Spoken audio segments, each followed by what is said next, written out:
So hello guys, let us begin with the lecture number 4 of our chemical equilibrium. पिछली video में हमने discuss किया था about the calculations related to equilibrium constant and हमने finish किया था with simultaneous equilibrium और उसके बाद हमने किए थे कुछ 5-6 सैम्पल प्रॉब्लम्स।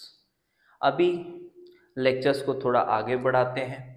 आज हम प्रायोरिटी हमारी आज रहेगी ली चैटले प्रिंसिपल पर, बट उससे पहले एक छोटा सा टॉपिक हमें करना होगा, that is vapour density and degree of dissociation. Degree of dissociation से मैंने आपको इक्विलिब्रियम कांस्टेंट्स इक्वेट कराए थे, रिलेट कराए थे पिछली क्लास में, फिर कुछ क्वेश्चंस हमने किया था।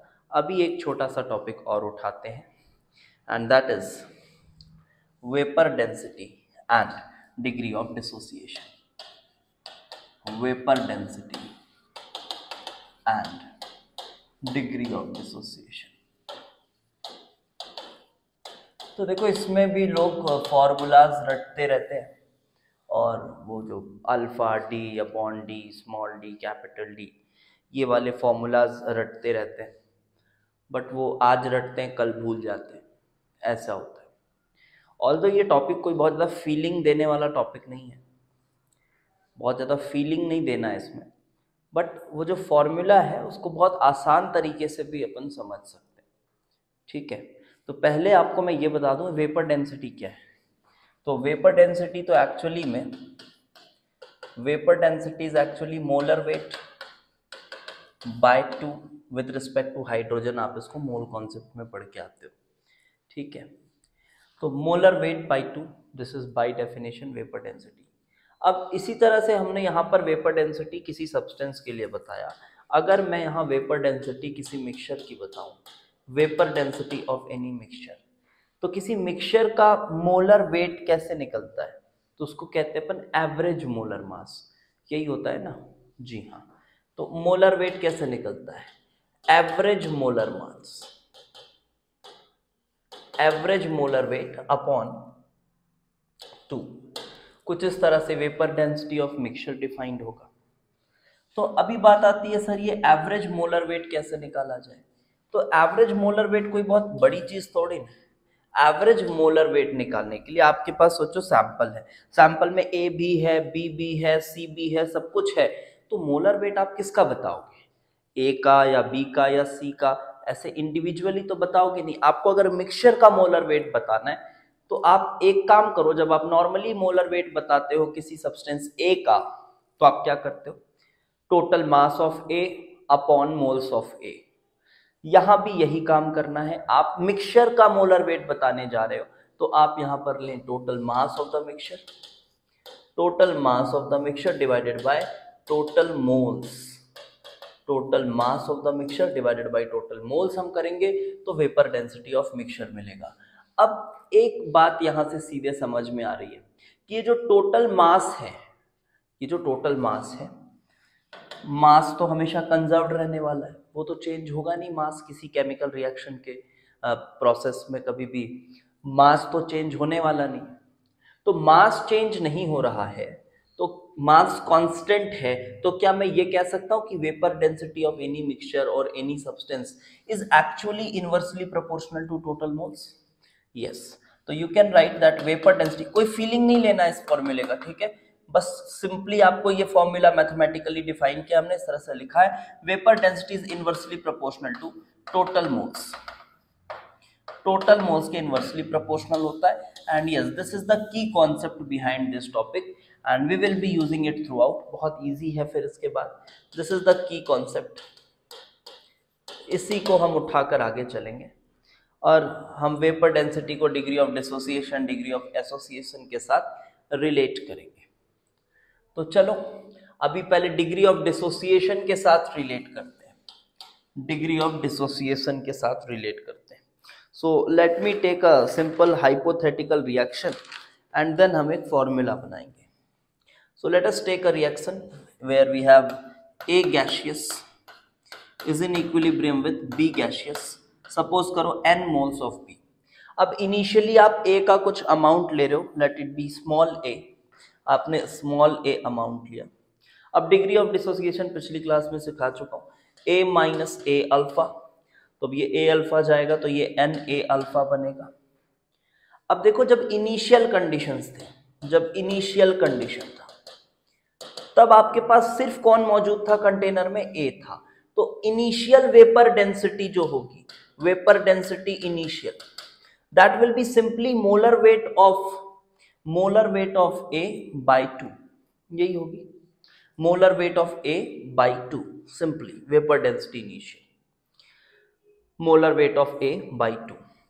और इसके बाद आप अगर यहां मैं लिख देता हूं molar weight of A by 2, और इसी में अगर जब मैं बात करूंगा वेपर डेंसिटी फाइनल, तो वेपर डेंसिटी फाइनल वैल्यू से हमको कुछ लेना देना नहीं, हमें तो अल्फा की वैल्यू चाहिए, तो एक रिलेशन बताना है। और ये देखो बेटा, ये तो इजीली कैलकुलेट किया जा सकता है, मोलर वेट आपको पता ही रहेगा, तो ये वैल्यू तो नोन ही रहती है। If you know what the substance is, ये वैल्यू तो नोन ही रहती है। तो अगर मैं इस रिलेशन को यूज करूं तो क्या मैं ऐसा कह सकता हूं, vapour density initial upon vapour density final is equals two moles final upon moles initial, क्योंकि टोटल मोल्स के वो इनवर्सली प्रोपोर्शनल था, उसी चीज को हमने इस तरह से लिख दिया। तो यहां पर देखो, अगर आप vapour density initial vapour density को किसी किसी बुक में कैपिटल डी से डिनोट करता है, तो मैं भी उसको कैपिटल डी से डिनोट कर दे रहा हूं। फाइनल को स्मॉल डी से करता है तो स्मॉल डी से कर दे रहा हूं, is equals two moles final. तो फाइनल मोल्स कितने हैं, तो ठीक है सर, फाइनल मोल्स हैं आपके ये सबका सब है ना, a minus a alpha plus n a alpha, a minus a alpha plus n a alpha upon initial moles कितने थे, ए थे। इस तरह से ए तो कट जाएगा दिख रहा है, और आपके पास डी डी और इसका एक रिलेशन आ जाएगा, and let me tell you this relation is alpha is equals to capital D minus small D, capital D minus small D upon N minus 1 D. मैं फिर से बोलूंगा, ये फॉर्मूला तो है बट ऐसा कोई मैंडेटरी नहीं है, इसको याद करना है आपको, ठीक है। इसके बिना आप बहुत आसानी से क्वेश्चंस को सॉल्व कर सकते हो if you know the basic की कॉन्सेप्ट। जो हमारा की कॉन्सेप्ट है, अगर आप वो जानते हो, बहुत आसानी से आप ये काम कर सकते हो। अच्छा, इसी तरह से बेटा डिग्री ऑफ एसोसिएशन और वेपर डेंसिटी के बीच में भी रिलेशन हम इस्टेब्लिश कर सकते हैं। तो let us right for association reaction, for association reaction. So if I talk about association reaction, it will be like कुछ A के मोल्स हैं वो एसोसिएट होके AN बन जा रहे हैं, ऐसा कुछ बोल सकता हूँ, Na associating to form AN, तो ये आपका एसोसिएशन हुआ है, सपोज दिस इज एसोसिएशन। फिर वही बात, आप इनिशियली इसके A मोल्स थे, ये 0 मोल्स थे, फाइनली ये मानो A माइनस ए अल्फा खर्च हुआ, तो by normal stoichiometric calculation you can right कि यहां पर ये कितना बना होगा, n मोल से 1 मोल बनता है, तो 1 मोल से 1/n बनता होगा, तो A अल्फा मोल से A अल्फा बाई n बनता होगा। यूनिटरी मेथड ऑफ क्लास 6-7 आप अप्लाई करें तो A अल्फा बाई n ये आया।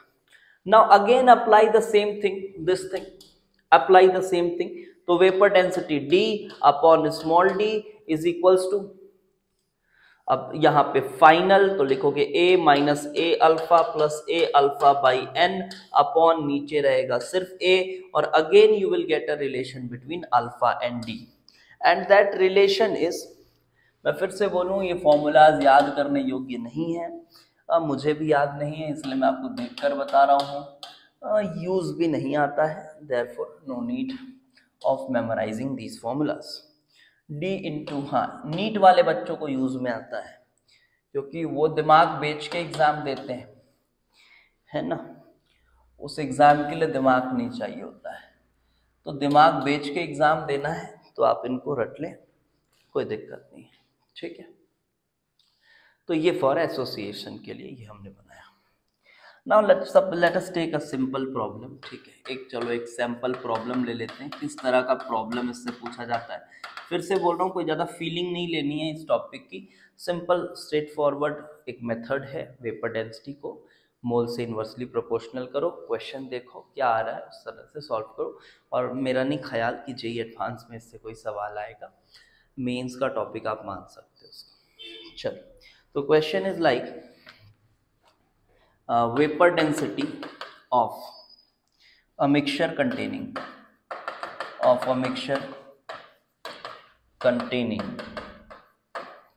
NO2 and N2O4 is 38.3 at 33 degrees Celsius. At 33 degrees Celsius, calculate the number of moles of NO2 if 100 gram of N2O4 were taken initially. ठीक है, तो आप लोग वीडियो पॉज करो, खुद से ट्राई कर लो एक बार सॉल्व करके, फिर हम आंसर देख लेते हैं। ठीक है, आप ट्राई कर सकते हो पहले। चलो अब देखें इसको सॉल्व करके। तो क्वेश्चन में आपके पास N2O4 है, N2O4 in equilibrium with NO2 2NO2, बढ़िया है। And vapour density of mixture containing this and this at this, number of moles of N2O4 बताना है। इसका मोलर वेट कितना होता है? 92 होता है ना। Molar weight of N2O4 is 92 I guess, yes ये 92 होता है। तो बेटा बस वही फॉर्मूला आप यूज करिए। सपोज इनिशियल मोल्स A है, ये 0 है, then A minus A alpha करोगे तो ये 2A अल्फा हो जाएगा, ये 2A अल्फा हो जाएगा। Then apply the same vapour density वाला फॉर्मूला, तो capital D upon small d is equals to A plus capital D upon small d is equals to total moles finally, that is A plus A alpha, A plus A alpha upon initially it was A, तो which is simply 1 plus alpha, ये कुछ 1 plus alpha आएगा। अब बेटा D की जगह पे और इस D की जगह पे बहुत इजीली आप वैल्यूज डाल देंगे, because this small d is given as what 38.3, this is 38.3 given, and this capital D is actually the initial vapor density, and initially you have only this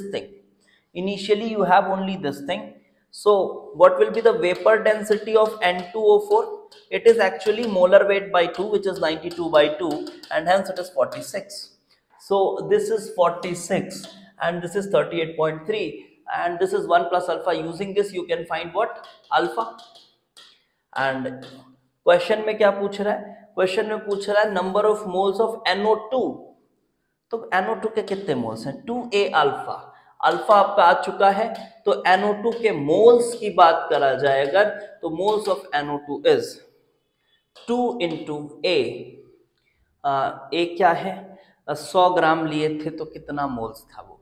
तो 100 अपॉन 92 इंटू अल्फा, और alpha भी आपने निकाल लिया है। So the final answer, जो इसका answer है इस छोटे से सैंपल प्रॉब्लम का, it is 0.435। Okay, so correct answer is 0.435 moles. ये है मोल्स ऑफ NO2, 0.435। तो ये रही बात हमारे degree of dissociation association with vapour density के साथ। And now let us start a very important topic. You can expect several questions coming from this, and it is none other than Lee-Chatelier principle. Lee-Chatelier principle.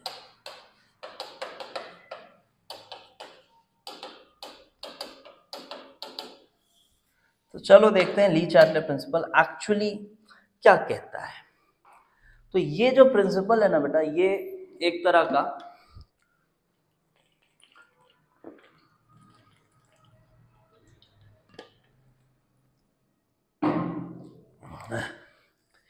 Equilibrium को अगर disturb किया जाए, कि जो principal है, ये इक्विलिब्रियम को अगर आप डिस्टर्ब कर रहे हो, एक वेल एस्टेब्लिश्ड इक्विलिब्रियम को, तो उस रिएक्शन के साथ क्या होता है ना, ये बात हमें पता चलती है यूजिंग ली चैटलियर प्रिंसिपल। जिस तरह से आपने पहले मार्कोनिकोव एडिशन पढ़ा है, तो वो एक रूल था, वो बताता था कि यार देखो, जो नेगेटिव एडेंडम है वो हमेशा उस कार्बन पर लग रहा है जहां नंबर ऑफ हाइड्रोजन कम है। तो वैसी ली चैटलियर प्रिंसिपल भी एक प्रिंसिपल है, एक रूल है। इसे इक्विलिब्रियम कांस्टेंट के टर्म्स में कुछ इसने नहीं बताया था। जैसे मार्कोनिकोव एडिशन आप पढ़ते हो, उन्होंने एक रूल बताया, बहुत पहले उन्होंने एक रूल बताया, बट जब जैसे जैसे साइंस डेवलप हुई तो हमने उसको कार्बोकैटायन स्टेबिलिटी से, रीअरेंजमेंट से, ये सब चीज़ों से उस रूल को समझ लिया। लेकिन वो जब रूल बताया गया था तो वो एक तरह का समझ लो एक अंधा ज्ञान था कि हाँ यार ठीक है, ये रूल है, ऐसे ही चलता है, ऐसे ही होता है। लेकिन बहुत यूजफुल है ना। बहुत सारी जगहों पर रूल्स ही बहुत यूजफुल होते हैं, और बहुत सारे रूल्स ऐसे भी होते हैं जिनका हम लॉजिक नहीं बता सकते। इस बात को आप समझिए। तो इन्होंने भी कुछ इसी तरह का एक रूल बताया, और इन्होंने कहा कि देखो यार, मुझे ऐसा ऑब्जर्व हो रहा है कि कोई भी एक वेल एस्टेब्लिश्ड इक्विलिब्रियम है ना, वेल एस्टेब्लिश्ड इक्विलिब्रियम है, अगर मैं उसको डिस्टर्ब कर रहा हूं तो वो उस चेंज को काउंटर कर रहा है। सिंपल सी बात, उस चेंज को काउंटर कर रहा है।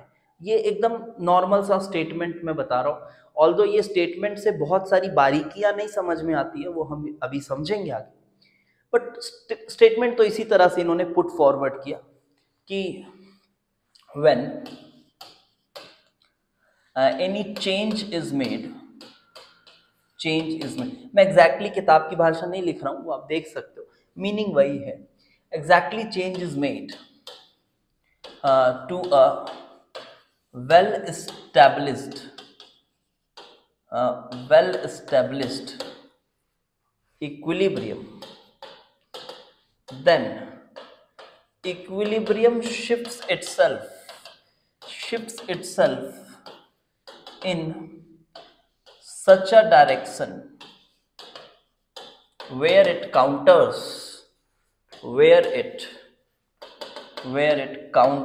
the change made। But actually मैं आपको मॉडर्न केमिस्ट्री के हिसाब से इसको कैसे सोचना है मैं बताऊं। ये तो ठीक है, अच्छा रूल है, और मैं बता दूं एक दो केस ऐसे भी आएंगे जहां पर हमारी मॉडर्न केमिस्ट्री वाला जो हमने लॉ ऑफ मास एक्शन बताया ना, वो काम नहीं करेगा, बट ली चैटलियर प्रिंसिपल से उसको हम सोचेंगे। देखना भी आगे मैं पढ़ाऊंगा, बड़ा इंटरेस्टिंग है वो, ठीक है। तो मॉडर्न केमिस्ट्री के हिसाब से आप कैसे सोच सकते हो, अभी आपके पास एक औजार है, दैट इज इक्विलिब्रियम कांस्टेंट। तो आप ऐसे ही सोचो, है ना, ये ज्यादा फ्रूटफुल होगा आपके लिए। आप ऐसे ही सोचो कि आप इक्विलिब्रियम कांस्टेंट नहीं चेंज कर सकते। तो if the change that you are making, okay, if the change that you are making is shifting the equilibrium constant, अगर वो इक्विलिब्रियम कांस्टेंट को चेंज कर रहा है, so that will not happen. वो इक्विलिब्रियम कांस्टेंट को अगर आप चेंज करोगे तो रिएक्शन अपने आप को कुछ इस तरह से अरेंज करेगा कि वो उसी इक्विलिब्रियम कांस्टेंट की वैल्यू को अचीव कर ले। मैं बता रहा हूं कि ये वाला, ये ऐसा मत सोचना कि ये जो मैंने बोला मॉडर्न वाला ये फेल हो जाता है। फेल नहीं होता है। फेल ऐसे केस में होता है जब आपके पास सॉलिड लिक्विड इक्विलिब्रिया है। तो सॉलिड लिक्विड इक्विलिब्रियम में है क्या कि आप के इक्विलिब्रियम तो डिफाइन ही नहीं करते हो ना, उसके लिए कहाँ डिफाइन करते हो, सॉलिड लिक्विड इक्विलिब्रियम के लिए नहीं करते हो। हमने तो उसको एक्टिव मास को कांस्टेंट मान लिया, पहले ही दिन हमने देखा असम्पशन में हमने कांस्टेंट मान लिया। तो सिंस हमने वो कांस्टेंट माना हुआ है तो सॉलिड लिक्विड इक्विलिब्रियम में वो काम नहीं करता, क्योंकि हमारा असम्पशन ही वैसा है। ऐसा नहीं है कि कहीं ये गलत साबित हो जाता है, गलत नहीं साबित होगा, ये एकदम 100% कहीं गलत नहीं होगा। ये आपको बस ये ध्यान रखना है कि आप अगर टेम्परेचर नहीं चेंज कर रहे हो, बार बार बताने के बाद भी बच्चे ये चीज गलत करते हैं, आप मत करिएगा ऐसा, ठीक है। कि अगर टेम्परेचर नहीं चेंज हो रहा है तो इक्विलिब्रियम कांस्टेंट चेंज नहीं हो सकता for a given balanced chemical reaction, ठीक है। स्टोइकियोमेट्री वाला फंडा भी था ना। तो मॉडर्न आपको ऐसे सोचना है कि के equilibrium should not change at given temperature for given balanced equation, this should not change। तो चलो अभी जब भी हम पढ़ेंगे केसेस लेंगे तो आपका फोकस इस पे होना चाहिए सिर्फ, ठीक है। इस स्टेटमेंट को बहुत ज्यादा तवज्जो अभी मत दो, आपका फोकस के इक्विलिब्रियम में होना चाहिए। तो चलो पहला काम करते हैं, effect of change in moles या चेंज इन कंसंट्रेशन। तो चलिए देखते हैं इफेक्ट ऑफ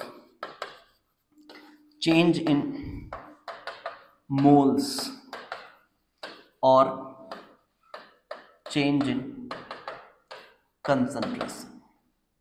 मोल्स में कंसंट्रेशन में चेंज आया है, उससे देखेंगे। बहुत आसान है बेटा। सपोज करो ए से बी, ये एक कंटेनर इमेजिन करो जहां पर आपका ये इक्विलिब्रिया सेट है।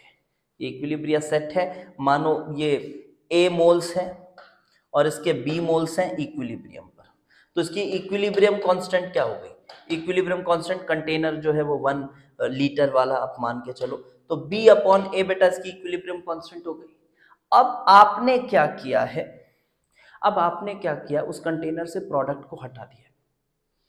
प्रोडक्ट बना, बहुत सारे रिवर्सिबल रिएक्शंस में ये किया भी जाता है कि जैसे प्रोडक्ट बने प्रोडक्ट हटा दो, क्योंकि reversible reactions can be taken as a challenge for the industrial purposes because we need good yield of the product.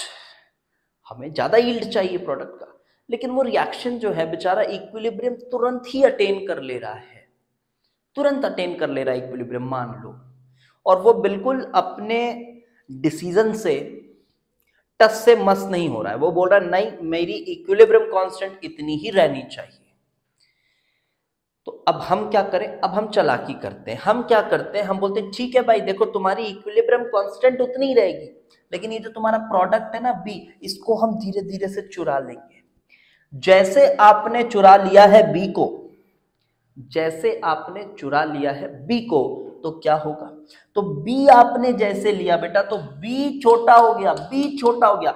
Main focus ना तो ए पर है ना तो बी पर, फोकस हमारा इस रेशियो पर है, के इक्विलिब्रियम पर। तो जैसे आपने बी को ले लिया है तो ये इक्विलिब्रियम कांस्टेंट छोटी होने लगी, ये छोटी होने लगी, लेकिन हमें तो उससे चेंज नहीं करना है ना। चेंज नहीं करना है तो क्या करेंगे, तो क्या करेंगे, ए को भी कम होना पड़ेगा, बी को भी थोड़ा बढ़ा दो। कुछ इस तरह से सोचो कि ये वैल्यू जो है, अब आपको ये नंबर गेम नहीं खेलना अभी बैठ के आप सर ये कितना कम होगा तो कितना बढ़ेगा।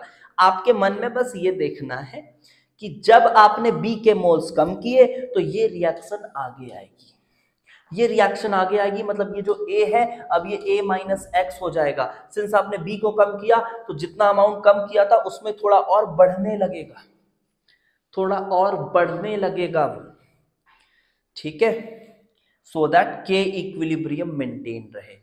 तो बात यही है। अब आप इसको कंक्लूजन याद कर सकते हो कि जब प्रोडक्ट के मोल्स को कम किया जाता है तो रिएक्शन फॉरवर्ड आती है, जब इसको कम किया जाता है तो रिएक्शन बैकवर्ड आती है। इसको बहुत लोगों को देखा है मैंने, ऐसा लिस्ट बना लेते हैं, ऐसे फ्लो चार्ट है ना, ये सब भी नीट वीट वाले बच्चे करते हैं, फ्लो चार्ट बना लेंगे। अच्छा ये करने से बढ़ता है, ये एरो ऐसा होता है, ये नीचे होता है, ये सब मत करो भाई, सिर्फ फोकस ऑन दिस। ओके, कहाँ तक याद रखोगे तुम, है ना, जस्ट फोकस ऑन दिस। आप वहाँ एग्जाम में बहुत आराम से देख सकते हैं इसको करके, कोई ज़्यादा समय नहीं लगता है इसमें, छोटी सी बात है। तो इसी तरह से यहाँ पे लिख देता हूँ चलो कि when extra moles of A is added, extra moles of A is added, तो A का अगर आप एक्स्ट्रा मोल्स डालोगे तो क्या होगा, तो ऑब्वियसली रिएक्शन आगे जाएगा यार, इक्विलिब्रियम कांस्टेंट देख लो छोटी हो जाएगी, तो रिएक्शन प्रोसीड्स फॉरवर्ड। तो देखो ये भी तरीका है ना, जैसे मैंने इंडस्ट्रियल तरीका आपको बता रहा था, तो बी को चुरा लिया है तो क्या होगा, तो ए और बी देगा, लेकिन ये रिएक्शन भी खुश क्योंकि इसने अपनी इक्विलिब्रियम कांस्टेंट मेंटेन कर लिया, फिर चुरा लिया है, फिर चुरा लिया है। इस तरह से आप बी को, जैसे बी फॉर्म हो रहा है उसको खत्म करते जाओ, खत्म करते जाओ, तो क्या होगा, आप मैक्सिमम यील्ड ऑफ बी पा पाओगे, गिवन दैट इक्विलिब्रियम कांस्टेंट उतनी ही रहेगी।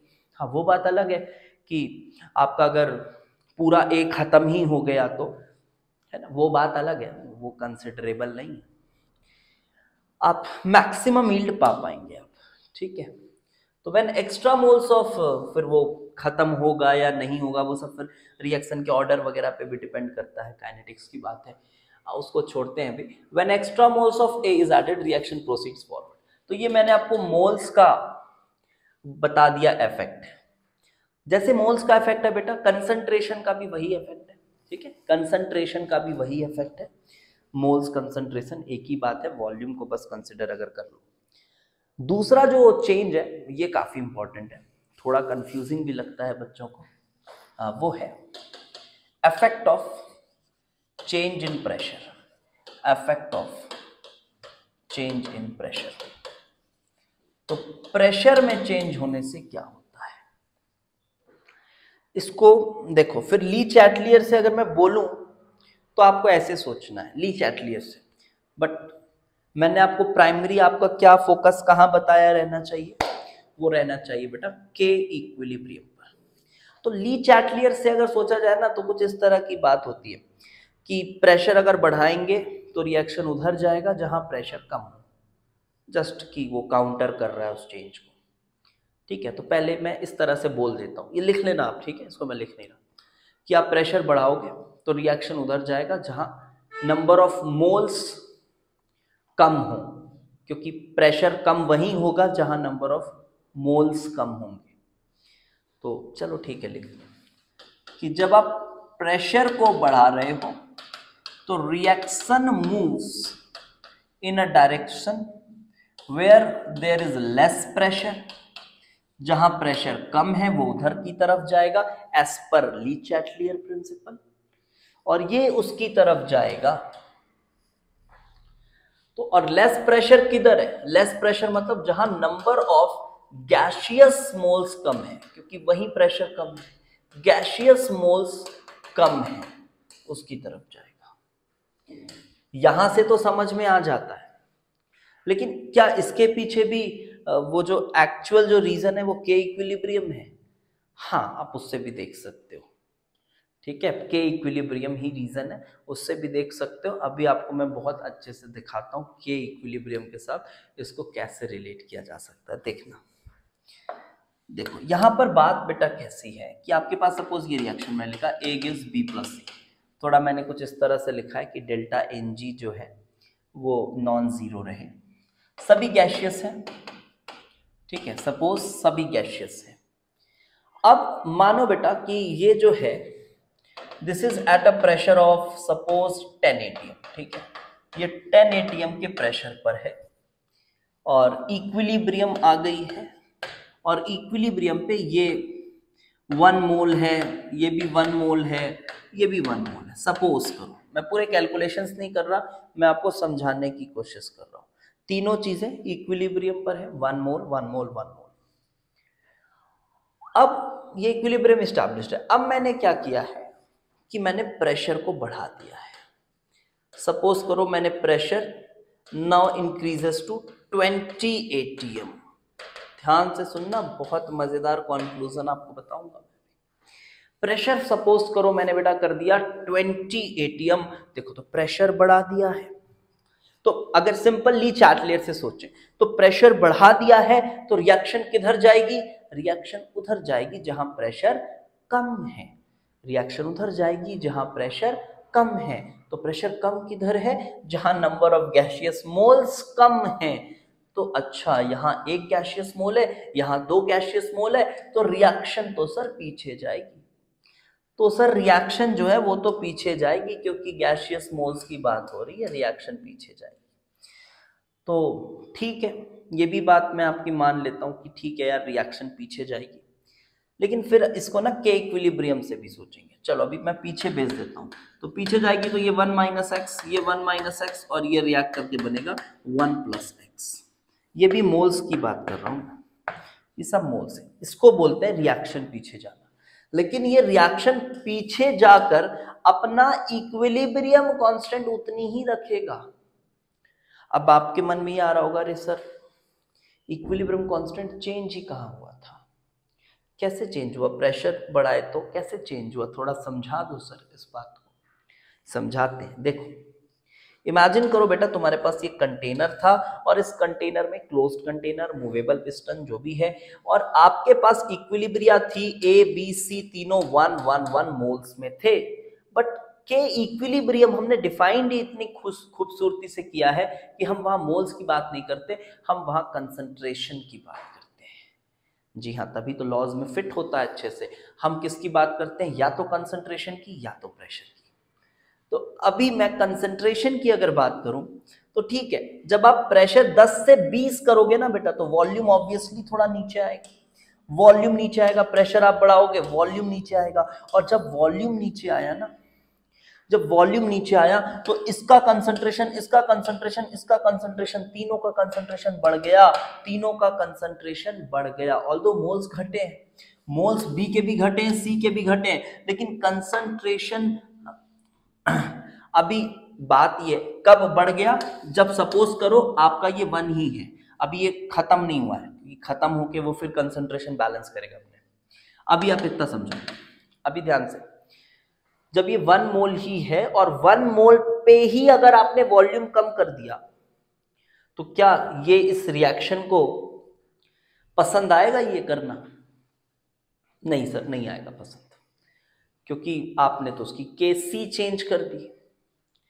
तो केसी उसका चेंज हो गया है, तो फिर वो अपने आप को इस तरह से शिफ्ट करेगा, बैकवर्ड शिफ्ट करेगा। हाँ, मोल्स इसके कम हो जाएंगे, मानते हैं इसके मोल्स कम हो जाएंगे, बट जो के इक्विलिब्रियम की वैल्यू है वो आप उतना ही मेंटेन कर पाएंगे। के इक्विलिब्रियम विल बी मेंटेन। और ये लॉजिक है इसके पीछे। आप देखें जो ली चैटलर हमने लिखा था, क्योंकि कंसंट्रेशन कम हुआ है। तो सर कंसंट्रेशन कम हुआ तो रिएक्शन पीछे ही क्यों गया? अरे बेटा, क्योंकि कंसंट्रेशन तीनों का कम हुआ है ना, तीनों का कम हुआ है, बी सी और ए। तो इसका भी कम हुआ, इसका भी कम हुआ, इसका भी कम हुआ। तो जो नेट हम देख रहे हैं, नेट इफेक्ट किधर पड़ रहा है ज्यादा, तो इधर since number of gaseous moles ज्यादा है तो इधर नेट इफेक्ट ज्यादा पड़ेगा। तो के इक्विलिब्रियम डिक्रीज होगा, तो डिक्रीज होगा, के इक्विलिब्रियम डिक्रीज होगा। आप ऐसे सोचें, के इक्विलिब्रियम डिक्रीज होगा। आप के इक्विलिब्रियम, सॉरी उल्टा बोल दिया मैंने सर, ये कम थोड़ी हुआ है, ये कम थोड़ी हुआ। आपने प्रेशर बढ़ाया है ना, करेक्ट कर लेना, आपने प्रेशर बढ़ाया है। तो जब आपने प्रेशर बढ़ाया है तो वॉल्यूम कम हुआ है, तो कंसंट्रेशन क्या हुआ है, वॉल्यूम कम हुआ है तो कंसंट्रेशन बढ़ा है। इसका भी बढ़ा है, इसका भी बढ़ा है, कंसंट्रेशन, तीनों का कंसंट्रेशन बढ़ा है। अगर कंसंट्रेशन बढ़ा है तो नेट इफेक्ट क्या है, नेट इफेक्ट देखो बी और सी का बढ़ा है, तो के इक्विलिब्रियम बढ़ रहा है, लेकिन बढ़ना नहीं चाहिए, वो उतना ही रहना चाहिए, इसलिए वो बैकवर्ड शिफ्ट हो रहा है, सो दैट इसके मोल्स को हमें कंपनसेट करके वापस से के इक्विलिब्रियम एस्टैब्लिश कर पाए। लेकिन एक और आपको मैं बात बताता हूं, आप इसमें ना कुछ नंबर्स लेकर आप एक बार ट्राई करके चेक भी कर लेना। इस बात को मैं बताता हूं आपको, देखो कि जैसे हमने यहां पर लिया ना, ये एक इंपॉर्टेंट डिस्कशन में बोल सकता हूं, एक इंपॉर्टेंट कंक्लूजन आपको बताऊंगा इससे, तो ये आप अलग से नोट कर सकते हो। देखो जैसे हमने ये लिखा ना, A gives B plus C, इस तरह से हमने लिखा, और हमने ये बोला कि शुरू में ये 1 मोल था, 1 मोल था, 1 मोल था, टोटल प्रेशर 10 ATM था, इक्विलिब्रियम थी। तो इसका कुछ पार्शियल प्रेशर भी रहा होगा, जो आप निकाल सकते हो बहुत आसानी से, क्योंकि सबके मोल्स पता है, टेम्परेचर कंडीशन वगैरह, प्रेशर पता है टोटल, तो आप निकाल सकते हो। ठीक है, आप इजिली निकाल सकते हो इसका प्रेशर, इसका प्रेशर, इसका pressure, using simply Dalton's law of partial pressure. Moles पता है तो आप बता सकते हो। उसके बाद जब ये पीछे शिफ्ट हुआ तो ये 1 माइनस एक्स हुआ, ये 1 माइनस एक्स हुआ, ये 1 प्लस एक्स हुआ। ठीक है, ये हुआ, ये 20 एटीएम पर ऐसा हुआ। तो इसके पार्शियल प्रेशर्स आपने निकाल लिए थे, इसके भी पार्शियल प्रेशर्स होंगे ना कुछ, जब आपने 20 एटीएम पर ले गए बेटा, तो इसके भी पार्शियल प्रेशर होगा कुछ, partial pressure of C, partial pressure of B, partial pressure of A. ये न्यू वाले, न्यू पार्शियल प्रेशर्स तो चेंज होंगे, न्यू पार्शियल प्रेशर्स तो चेंज होंगे। यहां भी कुछ पार्शियल प्रेशर रहा होगा, ये तो हम बता भी सकते हैं, क्या है बेटा, 1/3 डाल्टन्स लॉ से 1/3 इंटू 10, दैट इज 10/3 10/3 10/3, ये इनके पार्शियल प्रेशर्स थे। और अभी भी कुछ पार्शियल प्रेशर्स होंगे डिपेंडिंग अपॉन मोल्स कम हुए। तो सवाल ये है कि ये वाला पार्शियल प्रेशर और ये वाले पार्शियल प्रेशर में कौन सा बड़ा होगा, दोनों में कौन सा बड़ा होगा। सर कह पाना तो थोड़ा मुश्किल है, क्योंकि pressure is equal to nRT/V होता है। तो देखो सर, मोल्स तो कम हुए हैं, तो इससे हमको लग रहा है एक बार में कि यार प्रेशर भी कम हो जाएगा, बट साथ ही साथ वॉल्यूम भी तो कम हुआ है, साथ ही साथ वॉल्यूम भी तो कम हुआ है।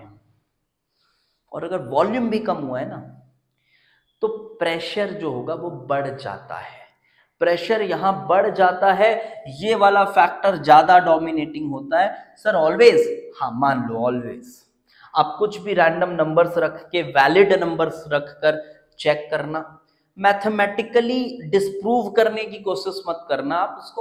आप उसको कोई भी रैंडम वैल्यूज लेके, जो कि एक्सेप्टेबल वैल्यूज हो, उनको लेकर आप ट्राई करना एक बार, and you will get to see कि हमेशा ये मोल्स भले कम हो जाए, बट जो पार्शियल प्रेशर्स है वो बढ़ जाएंगे। मतलब वॉल्यूम वाला फैक्टर डोमिनेटिंग होता है,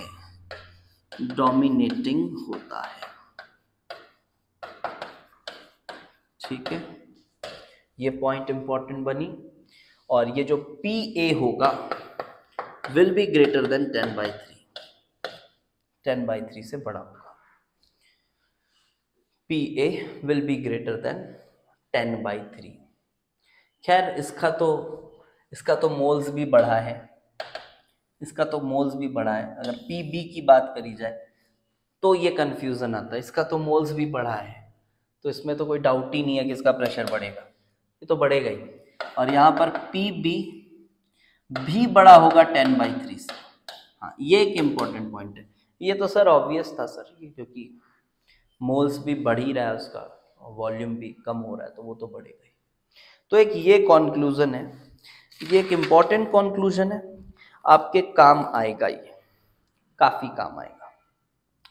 चलो अब एक चीज और बताते हैं, सॉलिड लिक्विड इक्विलिब्रिया की मैं बात करता हूँ, ठीक है, इसी में सॉलिड लिक्विड इक्विलिब्रिया की बात करता हूँ, बहुत ही इंपॉर्टेंट, एकदम इंपॉर्टेंट डिस्कशन।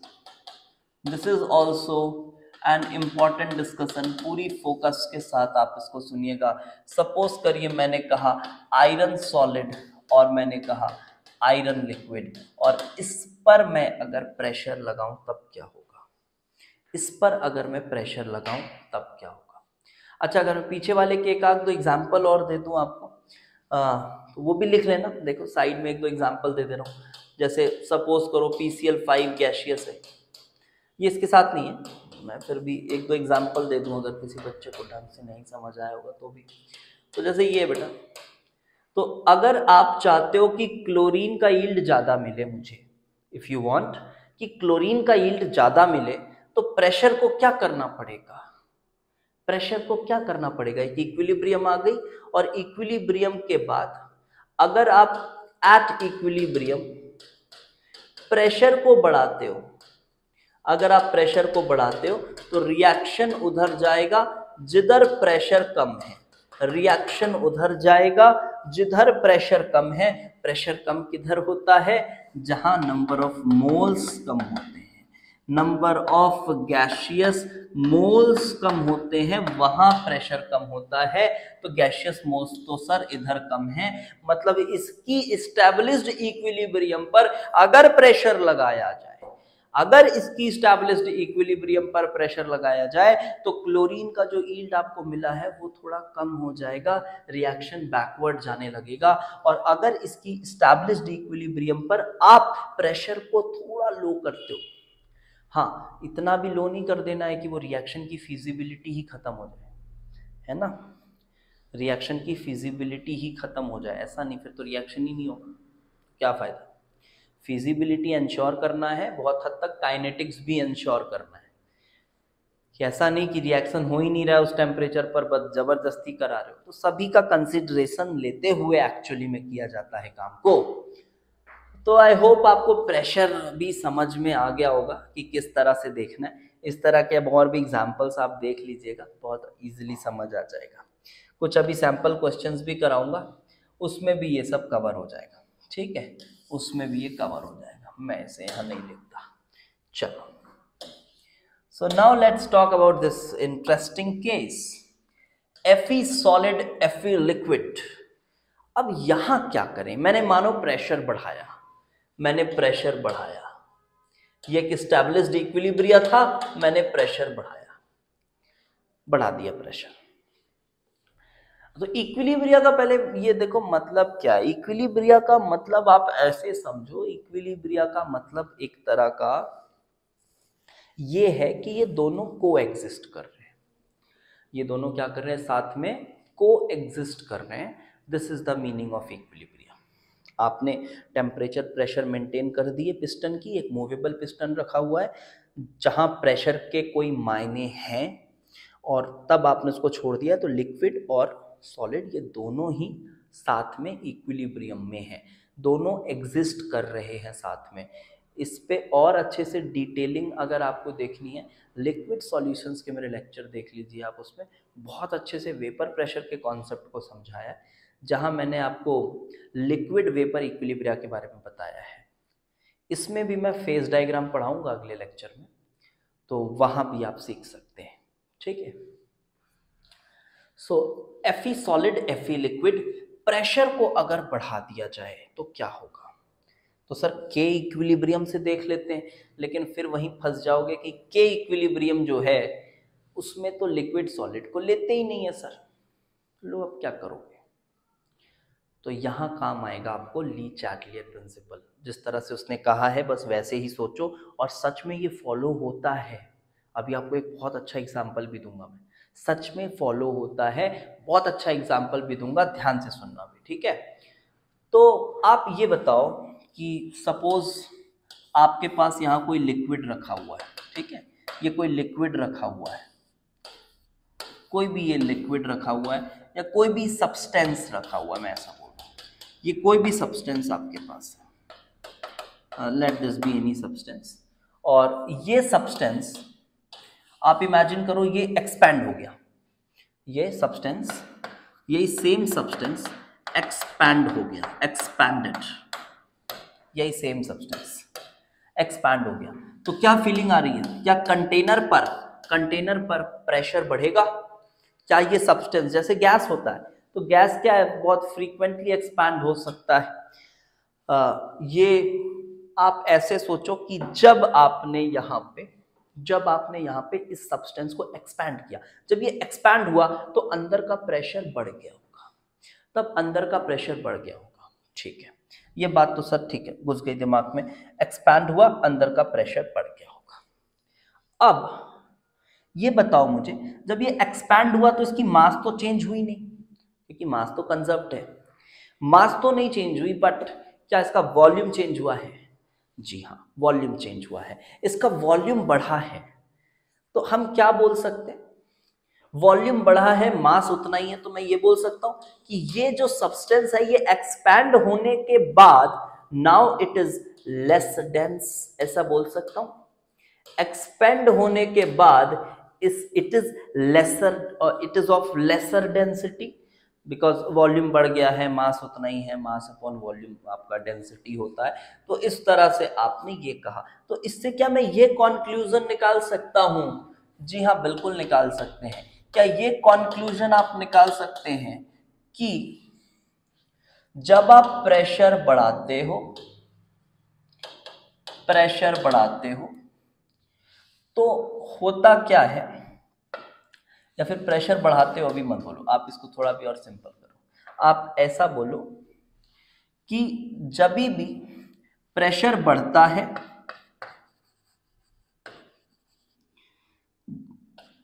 और ऐसे लिखो, देखो, जब भी आप लेस डेंस की तरफ जाते हो, ऐसे लिखो, जब आप लेस डेंस की तरफ जाते हो, लेस डेंस की तरफ जाते हो तब प्रेशर बढ़ता है, कुछ ऐसा लिखा अपन ने, तब प्रेशर इंक्रीज होता है, ये आपने लिखा। हिंदी सबको आती होगी आई गेस। तो लेस डेंस की तरफ जाने से प्रेशर बढ़ता है, और इसी तरह से जब मोर डेंस की तरफ जाते हो तो प्रेशर कम होता है। ये कंक्लूजन आप लिख लो अपनी कॉपी में, मोर डेंस की तरफ जाते हो तो प्रेशर कम होता है, प्रेशर डिक्रीज होती है। अच्छी बात है, अच्छी बात है। अब आओ पकड़ो इस इक्विलिब्रियम को और ली चैटलियर प्रिंसिपल अप्लाई करते हैं। तो चलिए पकड़ते हैं इस इक्विलिब्रियम को। This is Fe solid and Fe liquid, Fe solid Fe liquid, ये आपके पास है। Now what I will do is, मैंने कहा कि मैंने प्रेशर बढ़ा दिया है, तो बेटा जब मैंने प्रेशर बढ़ाया है तो रिएक्शन किधर मूव करेगा? रिएक्शन मूव करेगा जिधर प्रेशर कम है, यही होगा ना। रिएक्शन मूव करेगा जिधर प्रेशर कम है, और प्रेशर कम किधर है? प्रेशर कम किधर है? मोर डेंस की तरफ। प्रेशर कम किधर है? मोर डेंस की तरफ, और प्रेशर कम है मोर डेंस की तरफ, जिसकी डेंसिटी ज्यादा हो। इसलिए प्रेशर जब आप बढ़ाओगे तो ये इक्विलिब्रिया किधर मूव करेगा? मोर डेंस की तरफ। किधर मूव करेगा? मोर डेंस की तरफ। तो प्रेशर बढ़ाया, प्रेशर मैंने इधर बढ़ाया, तो ये रिएक्शन क्या? मोर डेंस। अब कौन होता है मोर डेंस? जी हाँ, सॉलिड ही ज्यादा मोर डेंसिटी के साथ चलता है ना। तो प्रेशर बढ़ाया तो इक्विलिब्रियम शिफ्ट्स टुवर्ड्स मतलब अब लिक्विड भी इसमें कन्वर्ट होने लगेगा, टुवर्ड्स Fe सॉलिड। क्यों? अपनी इक्विलिब्रियम कांस्टेंट मेंटेन करने के लिए। अब फिर वही बात, इक्विलिब्रियम कांस्टेंट तो इसके लिए डिफाइंड ही नहीं है ना। ये नेचर है सब्सटेंस का, ये सब्सटेंस का नेचर है जो ली चैटलियर ने बताया था कि यार ऐसा होता है। क्यों होता है? बस प्रकृति है, ऐसा ही होता है, और आपको भी ऐसे ही सोचना है, ठीक है। तो प्रेशर बढ़ी, equilibrium shifts toward Fe solid. अब आपको मैं बताता हूं एक बेहतरीन पॉइंट, एकदम इंटरेस्टिंग पॉइंट, सुनना मेरी बात। जनरली क्या होता है, जनरली आप ये देखे हैं कि सॉलिड सब्सटेंस की डेंसिटी जो होती है, सॉलिड की डेंसिटी ज्यादा होती है किसके कंपैरिजन में? लिक्विड की डेंसिटी के कंपैरिजन में सॉलिड की डेंसिटी ज्यादा होती है। बट क्या कोई ऐसा सब्सटेंस है, क्या कोई ऐसा सब्सटेंस है जहां पर ऐसा नहीं होता? जी हाँ, वो है आपका वेरी फेमस वाटर। तो वाटर में ऐसा नहीं होता है, वाटर तो उल्टी बात करता है ना। वाटर का सॉलिड वाटर या फिर सॉलिड आइस की बात करूं, so it is actually less dense. जी हाँ, solid ice it is less dense than water. तो वहां गेम अलग है, बाकी सॉलिड्स में बात अलग है, लेकिन सॉलिड वाटर में बात अलग है। तो ऐसा क्यों है सर सॉलिड आइस का? आप वो फिर इनऑर्गेनिक वाले रीजंस हैं उसकी, एच बॉन्डिंग और वगैरह वगैरह, बट मैं तो इसको बोलूंगा नेचर है, नेचर है, वो बना ही ऐसा है। हाँ उसके अंदर H बॉन्डिंग है, वैसा वो भी तो नेचर ही है ना एक तरह का, कि वो H बॉन्डिंग ऐसी हो जाती है उसमें कि उसकी डेंसिटी कम हो जाए, वॉल्यूम बढ़ जाए, वो तो ऐसा हो जाता है, तो एक तरह का नेचर ही है उसका। तो इसीलिए पानी जो है वो विचित्र है, ठीक है। तो अभी एक मैं आपको मजेदार पॉइंट बताता हूं कि देखो सॉलिड आइज में उल्टा है। अब इसी में मैं बेटा अगर ऐसा लिखता ना H2O सॉलिड और H2O लिक्विड, इसका इक्विलिब्रियम मैं अगर लिखता H2O सॉलिड H2O लिक्विड, अगर ये इक्विलिब्रियम लिखता मैं और मैं कहता प्रेशर बढ़ा रहा हूं, मैंने कहा प्रेशर बढ़ा रहा हूं, तो प्रेशर बढ़ाने से रिएक्शन किधर जाता, जहां प्रेशर कम हो। प्रेशर कम किधर होता है, मोर डेंस की तरफ। प्रेशर कम किधर होता है, मोर डेंस की तरफ। तो मोर डेंस कौन है यहाँ पे, सॉलिड या फिर लिक्विड? जी हाँ, ये मोर डेंस है। तो प्रेशर बढ़ाओगे तो equilibrium shifts toward water, water liquid की तरफ शिफ्ट होता है। और हाँ यही रीजन है, मैंने एक दो बार और भी बताया है अपनी रियल जेईई एडवांस सीरीज के जो फेज डायग्राम का एक क्वेश्चन कराया मैंने, शायद पार्ट 88 जरूर देखना, बहुत सुंदर क्वेश्चन है, एक्सप्लेनेशन भी एकदम धांसू है, देखना एक बार जाके। तो वहां जो मैंने क्वेश्चन कराया है उसमें भी मैंने ये बात बताई है कि इसी वजह से आइस पर स्कीइंग करना पॉसिबल होता है। जो स्कीइंग करते हैं ना आइस पर, क्यों पॉसिबल होता है, तो जो ब्लेड्स होते हैं वो प्रेशर लगा रहे हैं, आइस पर प्रेशर लगा रहे हैं, और जब आइस पे प्रेशर लगता है ना तो इक्विलिब्रिया किसकी तरफ शिफ्ट होती है, लिक्विड की तरफ। और दूसरे सॉलिड्स में ऐसा नहीं होगा। आप अगर आयरन बिछा ले और सोचो उसमें मैं स्कीइंग करूंगा, तो that is not possible, hypothetically सोचो। तो यहाँ पे क्या होता है, वो सॉलिड जो है वो लिक्विड में कन्वर्ट होता है, वो वाटर में कन्वर्ट होता है, वाटर में कन्वर्ट हुआ तो फ्रिक्शन कम हो गया। अब वो फ्रिक्शन कम हो गया, इस वजह से आप क्या कर सकते हो, बहुत इजीली स्लाइड कर सकते हो। So that is the unique property of water. So this is the uniqueness of water, this is the uniqueness of water. And अभी हमारे पास एक तो टॉपिक और बचा हुआ है, कैटलिस्ट का effect, addition of inert gases, और फिर phase diagram. These topics we will be covering in the lecture 5. That will be the last lecture of chemical equilibrium. I hope आपको चैप्टर अच्छे से समझ में आया होगा।